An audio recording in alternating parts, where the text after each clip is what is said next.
దేవునికి వందనాలు చెల్లిద్దాం. ఈరోజు విలియం కేరీ గారి జన్మదినోత్సవం. విలియం కేరీ గారిని బట్టి నేను ఎంతో దేవునికి వందనాలు చెల్లిస్తున్నా. మేము కాలేజీలో ఉన్న దినాలలో ప్రియమైన దేవుని బిడ్డలారా, విలియం కేరీ డే అనని, లూథరన్స్ డే అనని, బ్యాప్టిస్ట్ డే అనని, మెథడిస్ట్ డే అనని ఇలా ఆ డేస్ పెట్టుకుంటూ ఉండేవాళ్ళు. ఆ దినాన బ్యాప్టిస్ట్ వాళ్ళందరూ విలియం కేరీ గురించి మాట్లాడేవాళ్ళు, డ్రామాలు వేసేవాళ్ళు. లూథరన్స్ ఒకవేళ లూథరన్ డే వస్తే దాని గురించి వాళ్ళు ఆలోచన చేస్తూ ఉండేవారు. దేవునికి ఎంతో వందనాలు చెల్లిస్తున్నాం. విలియం కేరీ గారు ప్రియమైన దేవుని బిడ్డలారా, ఆయన మొట్టమొదట ఈ దేశానికి వచ్చిన ఫస్ట్ మిషనరీ ఆయనే.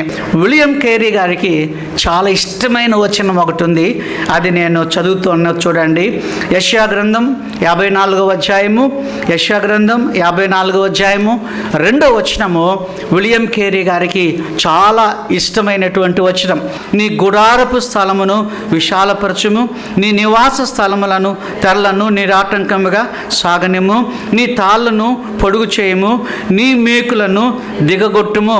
ఆయనకు చాలా ఇష్టమైనటువంటి వచనం ఇది. ఇది పట్టుకొనే ఆయన బ్రతికాడు, ఇది పట్టుకొనే ఆయన జీవించాడు. ప్రియమైన దేవుని బిడ్డలారా, గమనించారా? ఎక్కువ చదువు లేదు, ఆయన చేతులు చాలా పొట్టిగా ఉండేవి. వాళ్ళ నాన్నగారు ఈ శాస్త్రజ్ఞులకు చూపించారు, నిపుణులకు చూపెట్టారు. అయ్యా, మా బాబు చేతులు ఇలా ఉన్నాయి, వీడు ఏం చేస్తే బాగుంటుంది అని అడిగితే వాళ్ళు ఏమన్నారంటే, చెప్పులు కుట్టడానికి ఈ చేతులు బాగా పనిచేస్తాయి, ఎందుకంటే లావుగా పొట్టిగా ఉన్నాయని. కాబట్టి పాత చెప్పులు కుట్టే షాపులో ఆయన చేరాడు. చెప్పులు కుట్టుకుంటూనే కొన్ని తోళ్ళు మిగులుతాయి కదండి, ఇలా కట్ చేయగా కొన్ని తోళ్ళు మిగులుతాయి కదా, ఆ తోళ్ళతోటి ఒక ప్రపంచ పటాన్ని ఆయన తయారు చేసుకొని గోడ మీద పెట్టి, ప్రభువా నన్ను పంపించు, ఇక్కడ ఈ స్థలాలకి నన్ను పంపించు, నేను వెళ్తానని విలియం కేరీ గారు ఎప్పుడూ ప్రార్థన చేస్తూ ఉండేవాడు. చదివింది చాలా తక్కువే కానీ గ్రీక్ నేర్చుకున్నాడు, హీబ్రూ నేర్చుకున్నాడు, లాటిన్ నేర్చుకున్నాడు. ఇవన్నీ కూడాను ఆయన ఇంగ్లాండ్లో ఉన్నప్పుడే నేర్చుకున్నాడు. సరే, ఎక్కడికి వెళ్ళాలి అని ఆలోచన చేస్తూ ఉంటే డాక్టర్ థామస్ అనేటటువంటి ఆయన భారతదేశంలో కొన్ని దినాలు ఉండి ఇంగ్లాండ్కు వెళ్ళాడు.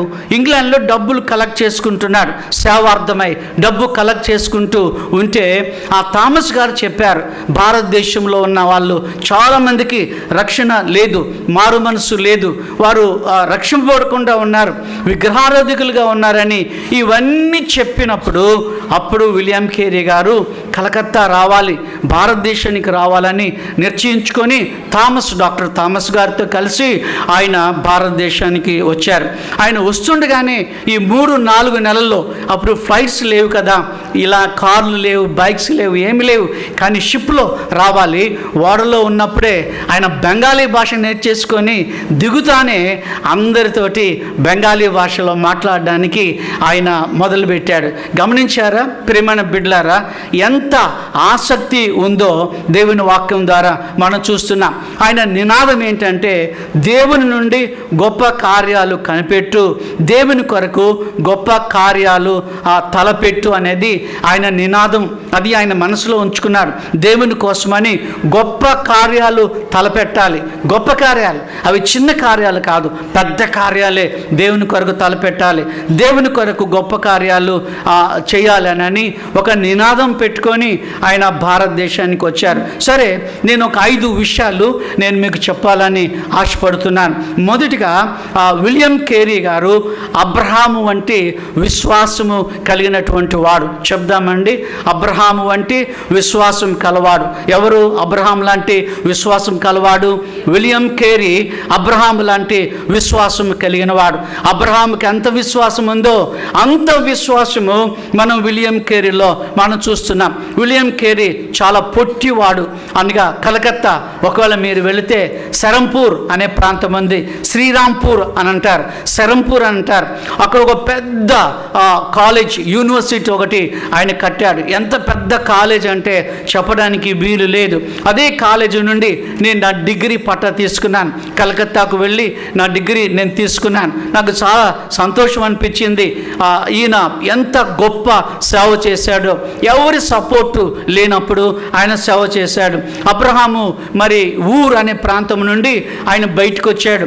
ఆయన దేవుడు ఎడమవైపు వెళ్ళమంటే ఎడమవైపున వెళ్ళాడు, కుడివైపున వెళ్ళమంటే కుడివైపున ఆయన వెళ్ళాడు, నేరుగా వెళ్ళమంటే నేరుగా వెళ్ళాడు.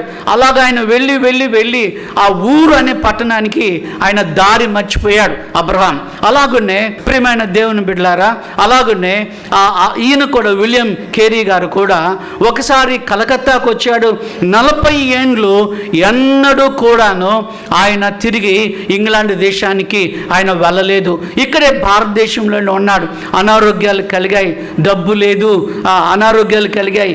ఎన్ని ఉన్నప్పటికీ కూడా ఆయన కలకత్తాలోనే ఉండిపోయాడు. 40 సంవత్సరాలు ఆయన ఇంగ్లాండ్ దేశానికి అబ్రహాం లాగా పోలేదు.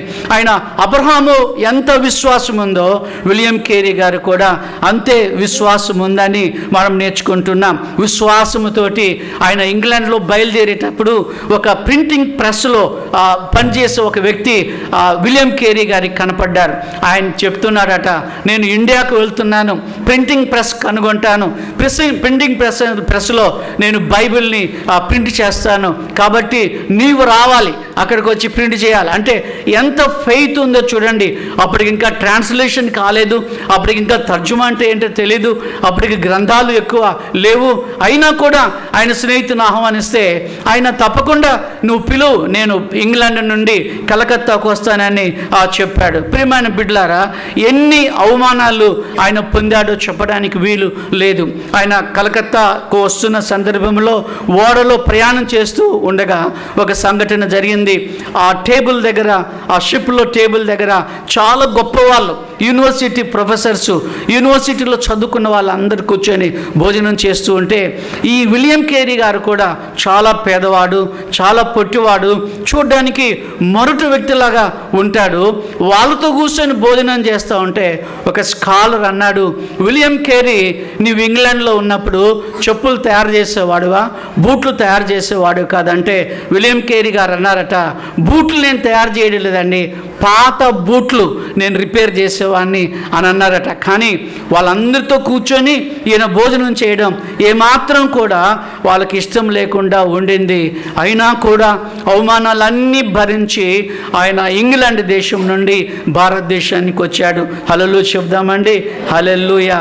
అబ్రహాము వంటి విశ్వాసం కలిగినటువంటి వీరుడు విలియం కేరీ. రెండో విషయాన్ని మనం చూద్దాం. రెండో విషయం ఏంటంటే యోసేపు వంటి ఫలించేడి కొమ్మ.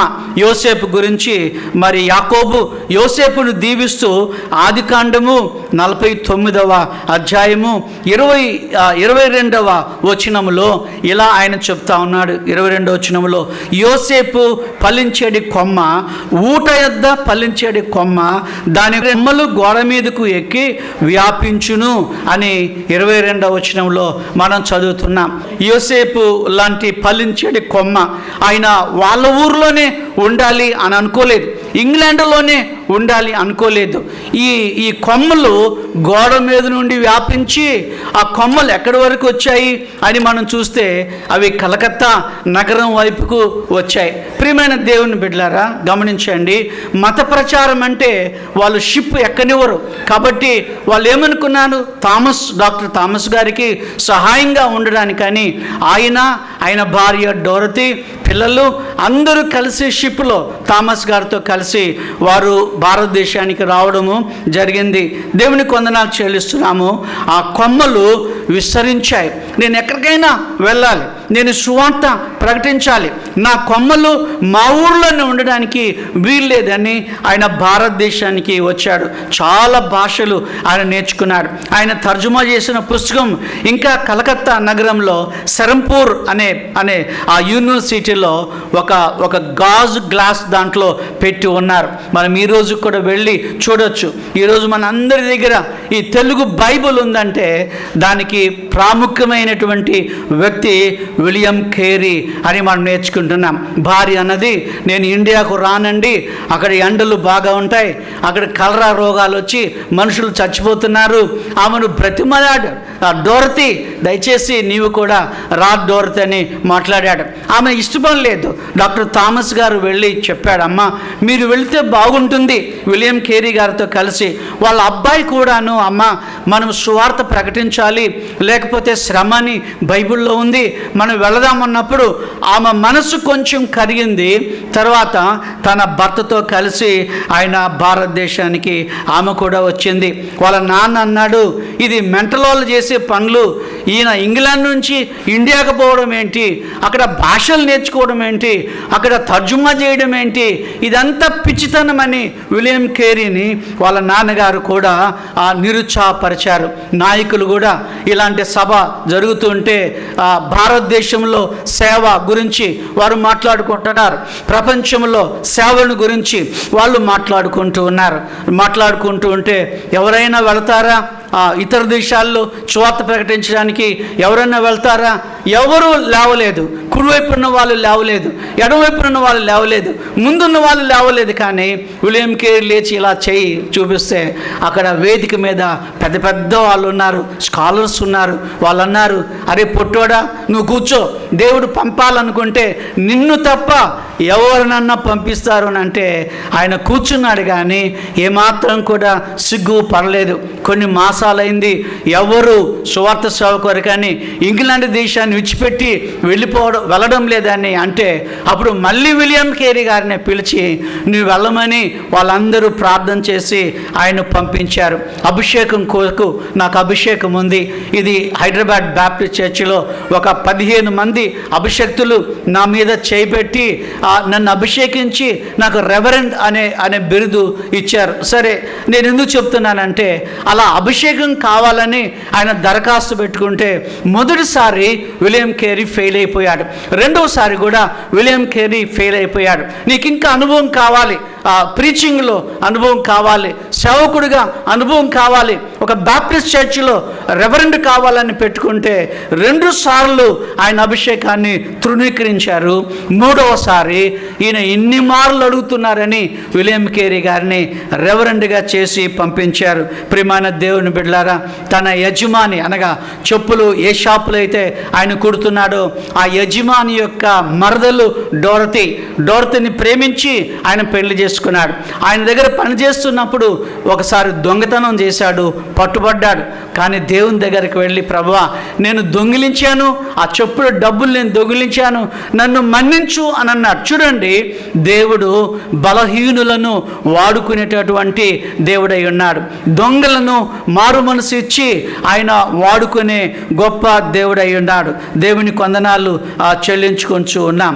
ప్రియమైన దేవుని బిడ్డలారా, అక్కడ ఉన్నప్పుడే ఆయన చిన్న చిన్న చర్చిలలో ఆయన పాస్టర్గా పనిచేస్తూ ఉండేవాడు. కొన్నిసార్లు స్కూల్స్లో కూడా ఆయన పనిచేసేవాడు.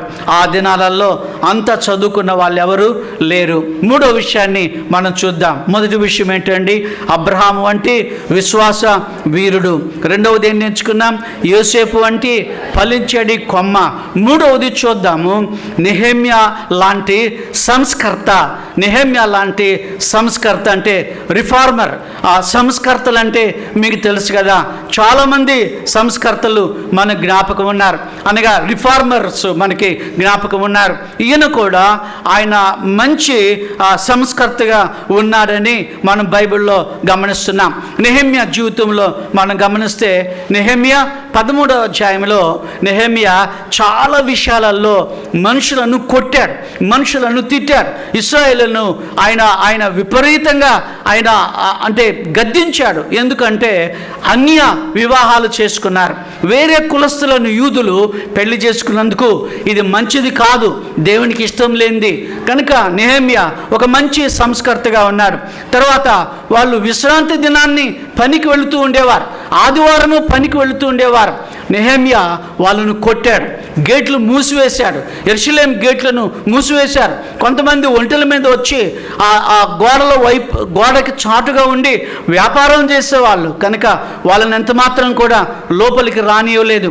మీరందరూ చర్చికి వెళ్ళాలి, గుడికి వెళ్ళకుండా, మందిరానికి వెళ్ళకుండా ఆ దినాలలో శనివారం వాళ్ళకి ఆరాధన ఉండేది. దాన్ని సబ్బాతు దినం అని అన్నాం, విశ్రాంతి దినము అని అన్నాం. ఆ విశ్రాంతి దినము మీరు పని చేయడానికి వీలు లేదు, మందిరానికి వెళ్ళాలి, దశమ భాగాలు మీరు దేవునికి ఇవ్వాలి. క్వైర్ వాళ్ళందరూ పారిపోయారు, పాటలు పాడే లేవీయులు పారిపోయారు. వాళ్ళందరినీ మళ్ళీ ఆయన పిలిపించి గద్దించాడు. ఇంకా యాజకులు, నాలాంటి యాజకులు గుడిలో పనిచేయకుండా ఉన్నప్పుడు ఆ యాజకులను పిలిపించి వాళ్ళని శుద్ధి చేశాడు నెహెమ్యా.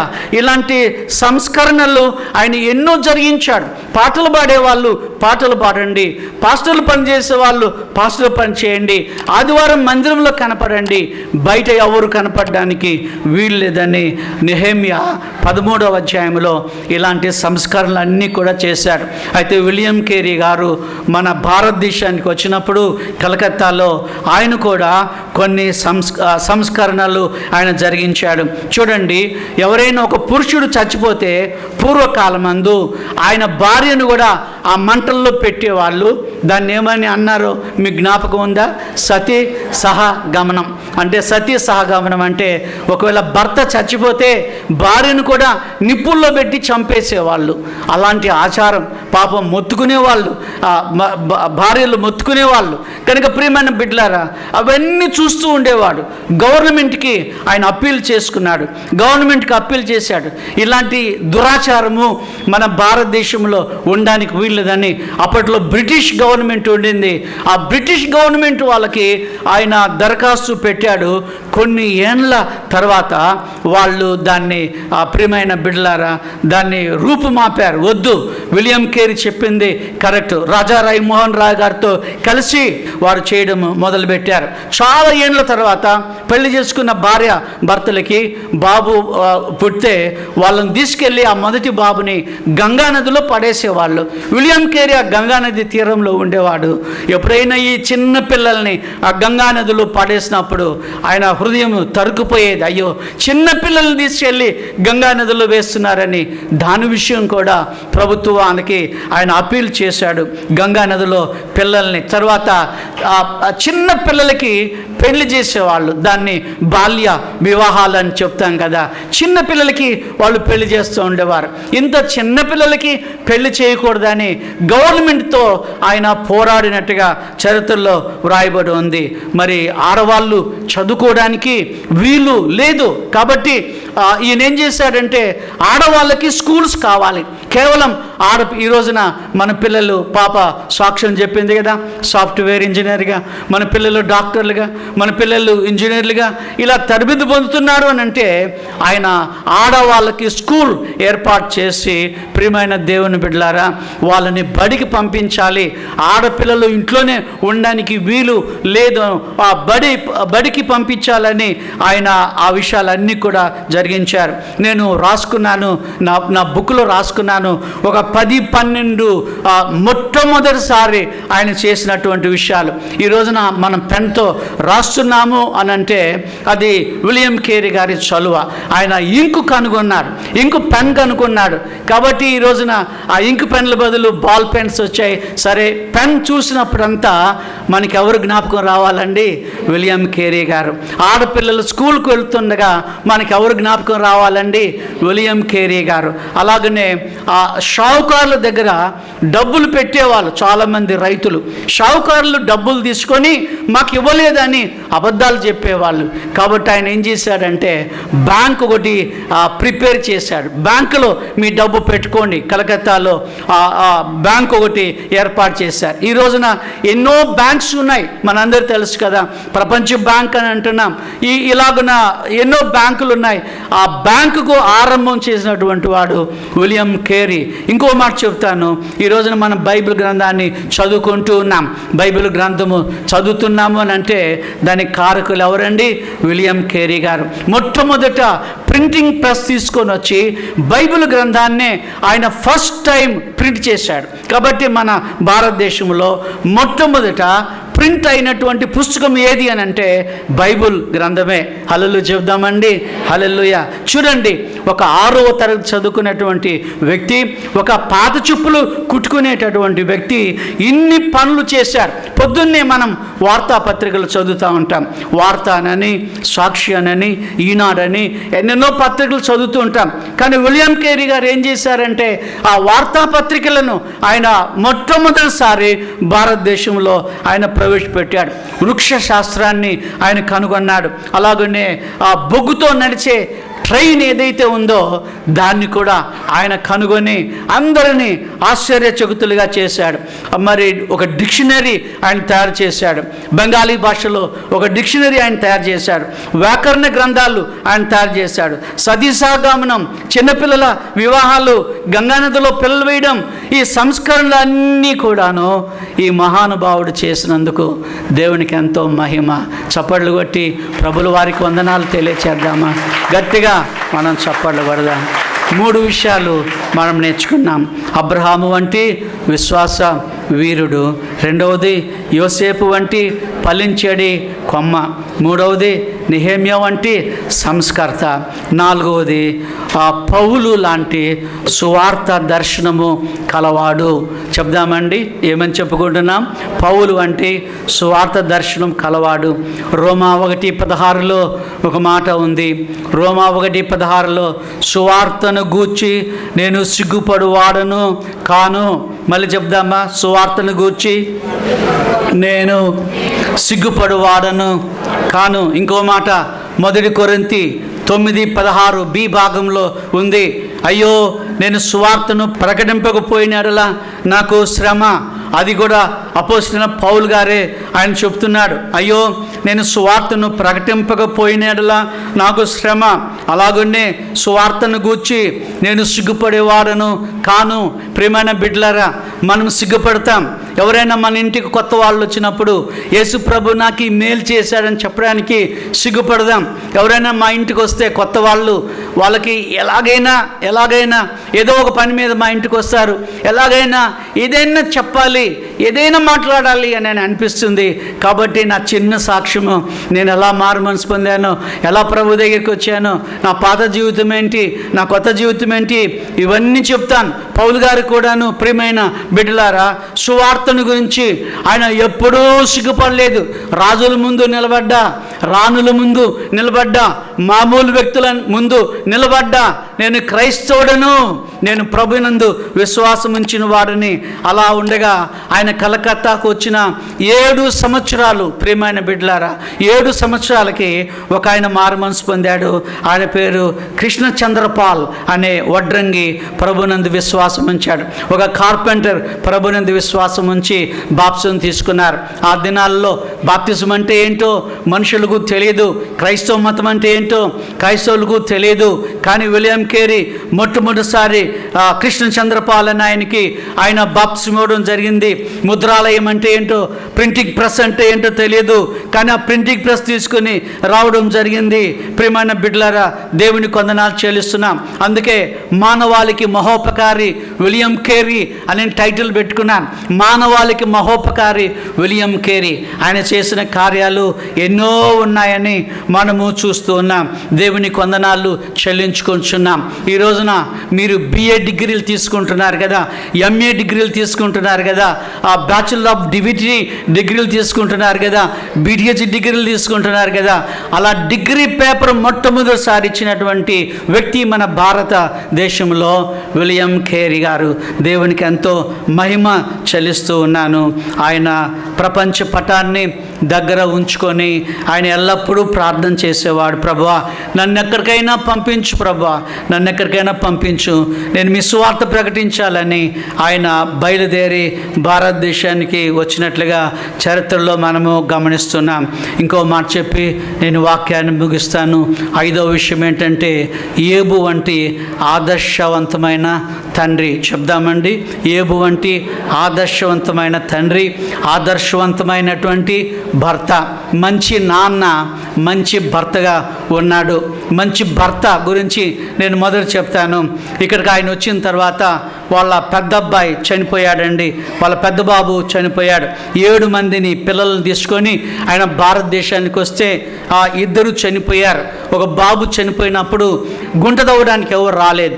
ఎందుకంటే క్రైస్తవులను ముట్టుకుంటే అది ఏదో పాపం అనుకుంటా ఉండేవాళ్ళు. క్రైస్తవుల దగ్గరికి వచ్చేవాళ్ళు కాదు. విలియం కేరీ ఒక గడ్డపార తీసుకొని వాళ్ళ కొడుకు చచ్చిపోతే వాళ్ళని పాతిపెట్టడానికి ఒక గుంట తవ్వుకున్నాడు. ఆ గుంటలో బాబుని పెట్టి ఆయనే ప్రార్థన చేసి ఆయనే మట్టేశాడు. అప్పుడు ఆయన భార్య డోరతి మనసు చెలించింది, ఇంటికి వెళ్ళిపోయింది. ఇలాగున ఆయన పరిస్థితి ఉన్నప్పుడు ఆయన ప్రింటింగ్ ప్రెస్ కాలిపోయింది. బైబిల్ తర్జుమా చేసి ప్రింట్ చేద్దామనుకున్నాడు. ప్రింటింగ్ ప్రెస్ కాలిపోయింది. చూడండి, అయినా కూడా ఆయన ధైర్యంగా నిలబడ్డాడు. ఆయన అన్నారట, నేను పెళ్ళప్పుడు ప్రమాణం చేశాను, బాధ యందు సుఖమందు కష్టమందు నిన్ను విడిచిపెట్టనని నేను ప్రమాణం చేశాను. కాబట్టి డోర్తేని నేను విడిచిపెట్టను. ఆమె చనిపోయేంత వరకు ప్రియమైన దేవుని బిడ్డలారా ఒక మంచి భర్తగా ఆమెను ప్రేమించాడు. బైబిల్ గ్రంథములో వ్రాయబడి ఉంది. ఏబు గ్రంథము 2వ అధ్యాయము 9లో అతని భార్య వచ్చి, నీవు ఇంకను యథార్థతను వదలకుందువా? దేవుని దూషించి మరణం కమ్మనంటుంది. మమ్మల్ని చంపడానికి ఈ కలకత్తాకు తీసుకొచ్చావా? నన్ను, నా పిల్లల్ని, నా చెల్లిని, మమ్మల్ని అందరిని తీసుకొచ్చావు. ఒక పిల్లవాడు చచ్చిపోయాడు విరోచనాలతోటి. ఆమె కూడా చాలా రోజులు విరోచనాలతోటి బాధపడి ఆమె చనిపోయింది. ప్రియమైన బిడ్డలారా, అయినా కూడా ఆమెను ప్రేమించి తన దగ్గరే ఉంచుకొని ట్రీట్మెంట్ ఇస్తూ ఉండేవాడు. ఆమె విషయంలో శ్రద్ధ ఆయన వహిస్తూ ఉండేవాడు. ఒకవైపున తర్జుమా పనులు, ఒకవైపున గవర్నమెంట్ వాళ్ళు ఒత్తిడి, ఇంకొక వైపున బ్రిటిష్ వాళ్ళు ఈ సువార్త సేవ అంటే రానిచ్చేటటువంటి వాళ్ళు కాదు. ఎప్పటికప్పుడు ఆంక్షలు నియమిస్తూ ఉండేవాళ్ళు. అయినా కూడా 5 సంవత్సరాల కుమారుడు పీటర్ చనిపోయినప్పుడు ఆయన కొడుకు సమాధిని ఆయనే తవ్వుకున్నాడు. ఈ కష్టాలన్నీ భరించిన విలియం కేరీ ఒక మంచి తండ్రిగా ఉన్నాడు, ఒక మంచి భర్తగా ఉన్నాడని బైబిల్లో మనం చూస్తున్నాం. యోబు గ్రంథం 1వ అధ్యాయం 5వ వచనంలో ఆయన పిల్లల గురించి వ్రాయబడి ఉంది. వారు విందు దినములు 1:5లో చూడండి. ఏబు 1:5లో వారు విందు దినములు పూర్తి కాగా ఏబు తమ కుమారులు పాపము చేసి తమ హృదయములో దేవుని దూషించరేమో అని వారిని పిలువనంపించి వారిని పవిత్రపరచి అరుణోదయమున లేచి వారిలో ఒక్కొక్కని నిమిత్తము దహన బలి అర్పించుచూ ఉండెను అని బైబిల్లో చూస్తున్నాం. ఉదయమే లేచి ప్రార్థన చేస్తూ ఉన్నారు. ఈ దినాలలో ఎంతమంది వారి పిల్లల గురించి ఉదయకాలం మందే లేచి ప్రార్థన చేస్తూ ఉన్నారు. ప్రియమైన బిడ్డలారా, ఒక్కొక్కని గురించి ఆ పేరు పెట్టి నేను చెప్పాలంటే నాకు దేవుడు 3 పిల్లల్ని ఇచ్చాడు. వారి సేవలోనికి రాకముందే, ప్రభువా ఈ కాళ్ళు మీ సేవ కొరకు వాడుకోండి, ఈ చేతులు మీ సేవ కొరకు వాడుకోండి.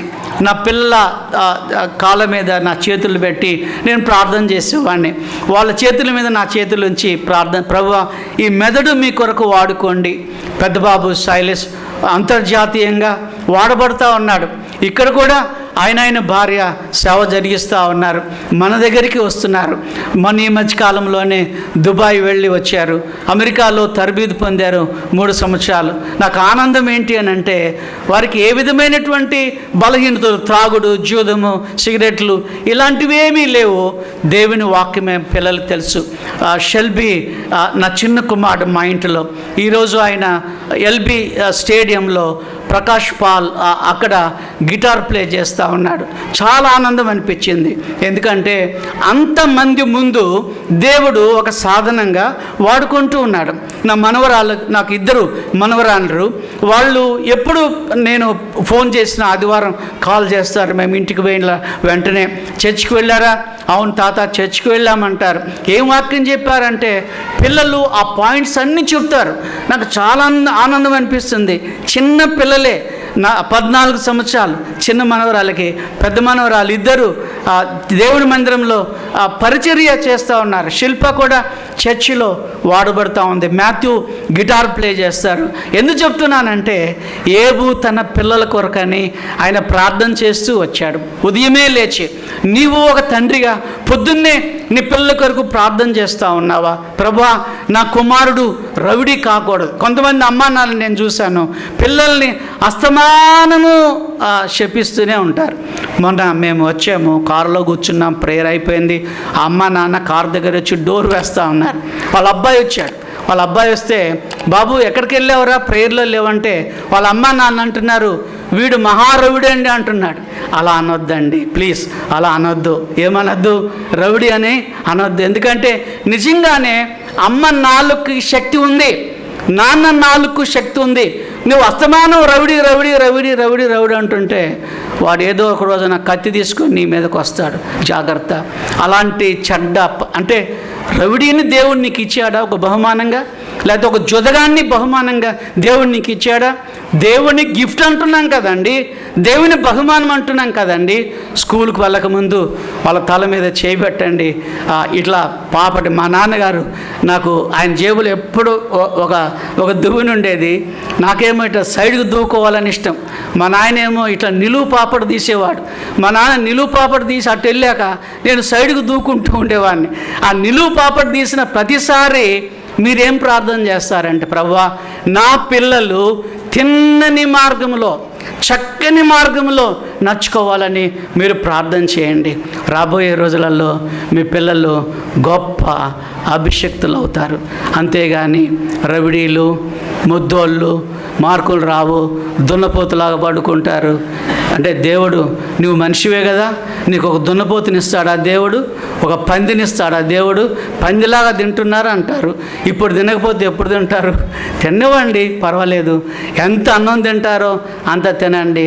అన్ని పనులు కూడా మనం నేర్పడం చాలా మంచిదని మీకు ప్రత్యేకంగా మనం చేస్తూ ఉన్నాను. ప్రియమైన బిడ్డలారా, ఏబు వంటి ఆదర్శవంతమైన తండ్రి, ఆదర్శవంతమైనటువంటి భర్తగా విలియం కేరీ గారు ఉన్నారు. దేవుని వందనాలు చెల్లిస్తున్నాం. హల్లెలూయా చెబుదామా? హల్లెలూయా. దేవుడికి స్తోత్రాలు, వందనాలు చెల్లిస్తున్నాం. ఆయనకు ఒకసారి యాక్సిడెంట్ అయింది. అప్పుడు 73 సంవత్సరాలు ఆయన వయసు. యాక్సిడెంట్లో ఆయన బెడ్ మీద ఉన్నాడు. ఈ ఒక మాట చెప్పి ముగిస్తాను. బెడ్ మీద ఉంటే డెఫ్ అని ఒక ఆయన వచ్చాడు. విలియం డెఫ్ అని ఒక ఆంగ్లేయుడు వచ్చాడు. విలియం కేరీ, మీరు చాలా గొప్ప వ్యక్తులు, ప్రింటింగ్ ప్రెస్ కనుగొన్నారు, అది చేశారు, ఇది చేశారు, సతీసాగమనాన్ని రూపుమాపారు, చిన్నపిల్లల్ని గంగానదిలో లేకుండా ఉన్నారు, మీలాంటి గొప్ప వ్యక్తి, మీలాంటి గొప్ప వ్యక్తి ఎవరు లేరు అని ఆ విలియం డెఫ్ గారు అంటుంటే ఆయన వెళ్ళిపోతా ఉన్నాడు. పొగిడి పొగిడి పొగిడి పొగిడి వెళ్ళిపోతుంటే డెఫ్ గారు ఒకసారి వెనక్కి రండి అని అన్నారు. ఆ డెఫ్ గారు అంత గుమ్మం వరకు వెళ్ళి వెనక్కి వచ్చాడు. నేను చనిపోయిన తర్వాత విలియం కేరీ గురించి మీరు మాట్లాడొద్దండి, విలియం కేరీ అది చేశాడు, విలియం కేరీ ఇది చేశాడని మీరు మాట్లాడొద్దు, విలియం కేరీని రక్షించిన యేసుని గురించి మాట్లాడండి అని అన్నారు. హల్లెలూయా చెప్దామండి. హల్లెలూయా గట్టిగా చెప్పకూడదాం. అవును, యేసుని గురించి మాట్లాడండి. ప్రియమైన దేవుని బిడ్డలారా, విలియం కేరీ ఈరోజుకు మనం మాట్లాడుతున్నామంటే ఆయనను రక్షించిన యేసు ప్రభు వారు గొప్ప వ్యక్తిగా ఉన్నారని మనం నేర్చుకుంటున్నాం.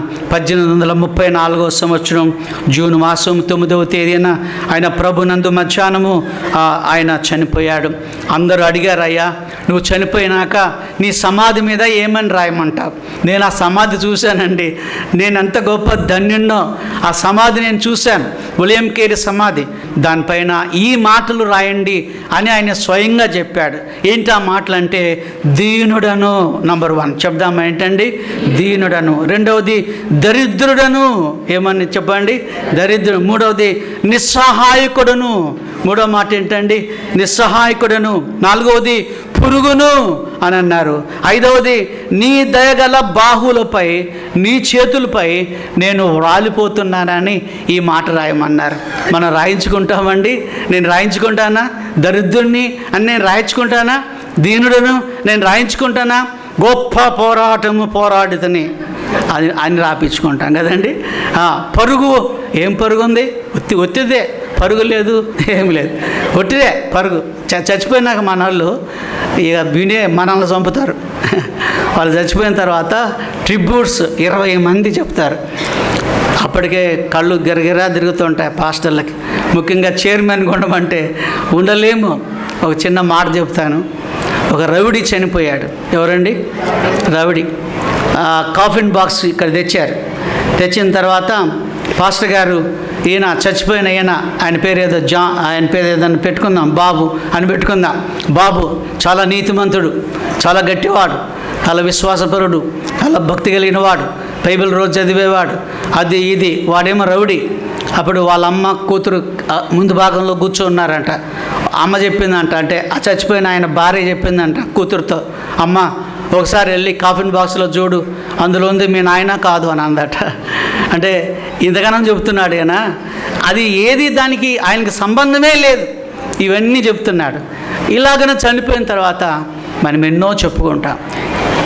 కానీ విలియం కేరీ ఎంత మంచి మాటలు, ఈరోజు కూడా ఇంగ్లీష్లో ఆ మాటలన్నీ కూడా వ్రాయబడి ఉన్నాయి.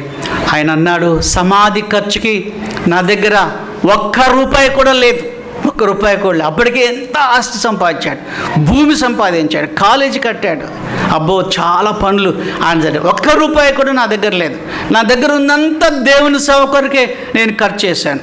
ఒక మాట చెప్తాను ఏంటంటే, ఇన్ని పనులు చేసినటువంటి విలియం కేరీ గారి జీవితంలో ఒక్కటి లేదండి. ఏం లేదండి? ఒకటి చెప్దామా? ఒకటి లేదు. మళ్ళీ చెప్దామా? ఏం లేదు?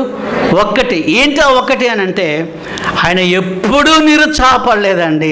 హల్లెలూయా చెప్దామా? ఎప్పుడూ నిరుత్సాహపడలేదు. ఒకసారి ఒక సభకు పిలిస్తే ఏం చేస్తారు మీకు తెలుసు కదా? తోరణాలు కడతారు, పువ్వులు కడతారు, జెండాలు కడతారు. ఈయన పోయేసరికి అన్ని పాత చెప్పులు కట్టి పెట్టున్నారట, ఇలాగన బెలూన్స్లా అట్లా.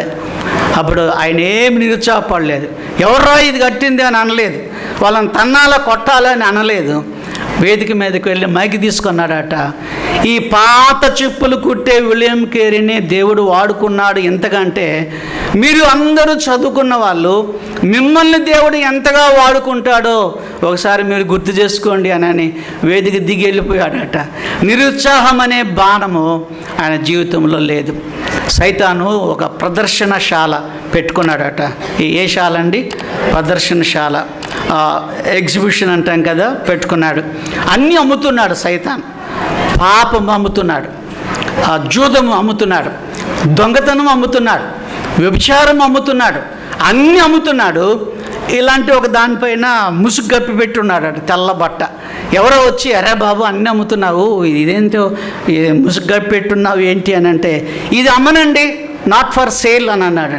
అరే చూద్దామయ్యా అదేంటో చూద్దాం ముసుగుది అంటే, దానిపైన రాసుందట నిరుత్సాహము అనే బాణం. ఏంటండి? నిరుత్సాహం అనే బాణం. ఇది మాత్రం నేను నమ్మను. చూడండి, మన వాళ్ళు ఇంత సేవ చేస్తారు. ఎవరన్నా ఏమన్నా అన్నారు అనుకోండి, బెలూన్లో నుండి గాలి తీసినట్టుగా గుడి మానేసుకుంటాం. ఏమన్నా అన్నారు అనుకోండి, విమర్శిస్తాం. కానీ విలియం కేరీ గారి జీవితంలో ఎప్పుడూ నిరుత్సాహం అనే బాణం లేదు. రెవరెండ్ కానీ వెళితే ఫెయిల్ అని అన్నారు, పాస్టర్గా వెళితే అనుభవం లేదని ఫెయిల్ చేశారు, అభిషేకానికి వెళితే ఫెయిల్ చేసేసారు, మిషనరీగా వెళ్తానంటే పొట్టోడా కూర్చో అని ఆయన కూర్చోబెట్టారు. కుమారుడు చచ్చిపోయాడు, అయినా ఆయన నిరుత్సాహపడలేదు. భార్య చిత్రహింసలకు గురి చేసింది, అయినా ఆయన నిరుత్సాహపడలేదు. ప్రింటింగ్ ప్రెస్ ఒకటి తీసుకొని వచ్చాడు, అది తగలబడిపోయింది, అయినా ఆయన నిరుత్సాహపడలేదు. మనందరి జీవితంలో చాలా పర్యాయాలు పని చేస్తా మధ్యలో మానేసి ఈ సైతానుగాడు ప్రయోగించేటటువంటి ఈ నిరుత్సాహం అనే బాణాన్ని మన మీద వాడు ప్రయోగిస్తూ ఉన్నాడు. మనం ప్రార్థన చేసుకోవాలి, ప్రభువా నిరుత్సాహము అనే బాణము నా మీద సాతానుడు వినియోగించకుండా ఉండేలాగా చేయమని మనం ప్రార్థన చేయాలి. దేవుని వందనాలు చెల్లిస్తున్నాం. హల్లెలూయా చెప్దామండి. హల్లెలూయా. మనం అనుకున్న విషయాలన్నీ ఒకసారి చెప్దాం. అబ్రహాము వంటి విశ్వాస వీరుడు, యోసేపు వంటి ఫలించడి కొమ్మ, నెహెమ్యా వంటి సంస్కర్త, పౌలు వంటి సువార్త దర్శనం కలవాడు. యోబు వంటి ఆదర్శవంతమైన డాడీ, ఆదర్శవంతమైన హస్బెండ్గా ఉన్నాడు. ఆయన జీవితంలో నిరుత్సాహము అనే బాణము ఏమాత్రం కూడా లేదు. ఒక మిషనరీ అమెరికా దేశం నుండి ఆఫ్రికాకు వెళ్ళాడు. మిషనరీలు చాలా శ్రమలు పడతారండి. వాళ్ళ భాష రావాలి, చంపుతారు, కొన్నిసార్లు ఫ్రై చేసుకుంటారు, ముక్కలు ముక్కలుగా నరికిన సంఘటనలు ఉన్నాయి, నూనెలో కాల్చుకొని తిన్న సంఘటనలు ఉన్నాయి. మిషనరీల జీవితాలు నేను చాలా ఏండ్ల నుండి చదువుతూ వస్తున్నాను. మిషనరీల భార్యల గురించి ఎన్ని కష్టాలు. ఒక మిషనరీ బర్మాకు వెళ్ళాడండి. బర్మాకు వెళితే షిప్లో ఆయన అమెరికా దేశం వెళ్తూ బర్మా నుండి అమెరికా షిప్లో వెళ్తుంటే ఆ మార్గం మధ్యలో, బంగాళాఖాతం మార్గం మధ్యలో ఆయన చనిపోయాడు. అదోనీరామ్ జడ్సన్ ఆయన పేరు. అలా షిప్లో చచ్చిపోయిన వాళ్ళని షిప్లో ఉంచుకోరు, జబ్బులు తగులుతాయి. తీసి ఆయనను సముద్రంలో పడేశారు. సముద్రంలో పడేసి ఏడ్చుకున్నారు వాళ్ళు. ఇలా మిషనరీలు ఎన్నో బాధలు, ఎన్నో కష్టాలు పడ్డారు. ఒక మిషనరీ అమెరికా నుండి ఆయన సౌత్ ఆఫ్రికాకు మిషనరీగా వెళ్ళాడు. మిషనరీగా వెళ్ళి అక్కడ 40 ఏండ్లు ఆయన పనిచేసి తిరిగి మళ్ళీ అమెరికాకు వస్తూ ఉన్నాడు, షిప్లో వస్తున్నాడు. అయితే చాలామంది తప్పెట్లు తాళాలు పట్టుకొని ఆ షిప్ అంటే ఆ ఓడ దిగే స్థలంలో నాట్యాలు ఆడుతూ ఉన్నారు. పూలమాలలు పట్టుకొని ఉన్నారు, పువ్వులు పట్టుకొని ఉన్నారు, కంజర్లు పట్టుకొని ఉన్నారు, తబలాలు పట్టుకున్నారు. ఈ మిషనరీ అనుకున్నాడట, నాకెంత గొప్ప ఘనత, ఇంతమంది నా కొరకు వచ్చారు. కానీ వాళ్ళ మిషనరీ కోసమని రాలేదు. ఈ 40 ఏండ్లు ఆఫ్రికాలో పనిచేసినటువంటి ఆ మిషనరీ కొరకు రాలేదు. కానీ అదే షిప్లో ఒక ప్రెసిడెంట్ గారు ఉన్నారు. ఆ ప్రెసిడెంట్ గారి కోసమని వచ్చారు. అందరూ ఆ ప్రెసిడెంట్ గారిని తీసుకొని తప్పెట్లు తాళాలతోటి వెళ్ళిపోయారు. ఈ మిషనరీ కూర్చున్న స్థలంలోనే షిప్లో కూర్చొని, ప్రభువా నాకెంత అవమానం జరిగింది, నా కొరకు ఒక్కరూ రాలేదు, నా కొరకు ఒక్కడూ పువ్వు తీసుకురాలేదు, నా కొరకు ఒక్కడైనా కంజర వాయించలేదు. దేవుడు వెళ్ళి ఆ మిషనరీకి చెప్పాడట, నువ్వు పరలోకానికి వస్తే నీకెంత గొప్ప ఘనత ఉంటుందో, దేవదూతలందరూ నీ చుట్టూరు ఉంటారు, గాబ్రియేలు నీకు ఆహ్వానం పలుకుతారని దేవుడు ఆ మిషనరీకి చెప్పాడట. ప్రియమైన దేవుని బిడ్డలారా, ఈ లోకంలో మనకు సన్మానాలు జరగకపోవచ్చు, కానీ పరలోకానికి వెళ్ళిన తర్వాత ఎంతో గొప్ప ఘనత. స్టెఫన్ రాళ్లతో కొట్టబడ్డాడు, మీ అందరూ తెలుసు. అపోస్తుల కార్యములు 7వ అధ్యాయంలో ఆ మాట రాసింది. మనుష్య కుమారుడు యేసు లేచి నిలబడి స్టెఫన్ ఆహ్వానించాడని 7వ అధ్యాయంలో రాసింది. దేవుని కుమారుడే నిలబడి స్టెఫన్కి ఆహ్వానం చెప్పాడంటే ఎంత గొప్ప ఘనత. చప్పట్లు కొడదాం ఒకసారి, గట్టిగా చప్పట్లు. దేవుని వందనాలు. విలియం కేరీ గారి జీవితాన్ని బట్టి దేవుని వందనాలు చెల్లిస్తూ ఉన్నాం. ప్రార్థన చేద్దాం, తలలో ఉంచండి. ఒక మాట నాతో మీరు చెప్పండి. ప్రభువా మీకు వందనాలు, విలియం కేరీ జీవితం కొరకని మీకు మహిమ చెల్లిస్తున్నాను, మీకు కృతజ్ఞత చెల్లిస్తున్నాను. అలాంటి విలియం కేరీని మా దేశానికి పంపించినందుకై వందనాలు. విలియం కేరీ జీవితంలో నిరుత్సాహము లేదు ప్రభువా. నా జీవితంలో కూడా నిరుత్సాహపడకుండా మీ సేవలో పాల్గొని మిమ్మల్ని ఘనపరచడానికి సహాయం చేయమని యేసు నామమున అడుగుచున్నాము. Amen, amen. ఇంకా పెద్దగా